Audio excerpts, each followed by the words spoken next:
In today's video, I'm going to teach you how to set up Moomoo two-factor auth. Strong security starts with a second layer of protection, and Moomoo's token feature provides exactly that. The Moomoo token is a companion security app that generates a unique 6-digit code every 30 seconds. You'll use this short code together with your password to confirm sensitive actions like logging in, placing trades, and making withdrawals. First, open the Moomoo app and sign into your account. You need to be logged in to turn on security features for your profile. Next, head to your security settings. From the bottom menu, go to Me, then open Settings, and choose Account and Security. This is where all authentication options live. Find and tap Moomoo Token.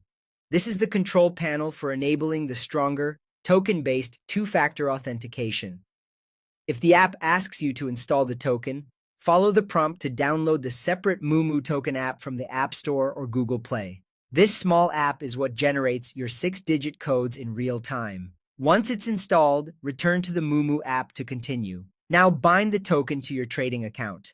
Tap Connect or Bind Token and approve the linking request. Binding securely pairs your account with the token app so the codes it creates are recognized as yours. After binding is complete, go back to the Moomoo token settings and tap Enable Token. From this point on, token protection is active, which means every protected action will ask for two things: your password and the current 6-digit token code.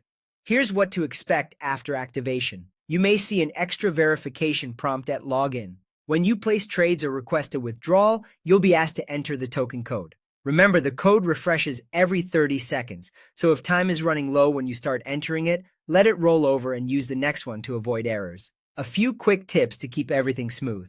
Keep your phone's date and time set to automatic, so the token codes stay perfectly in sync. Never share your token codes with anyone, and treat them like a one-time key. Make sure you can access the token app on your primary device, and if you plan to switch phones, unbind or move the token before resetting the old device so you don't lose access. That's it. Your Moomoo Token 2FA is now set up and ready to protect your account.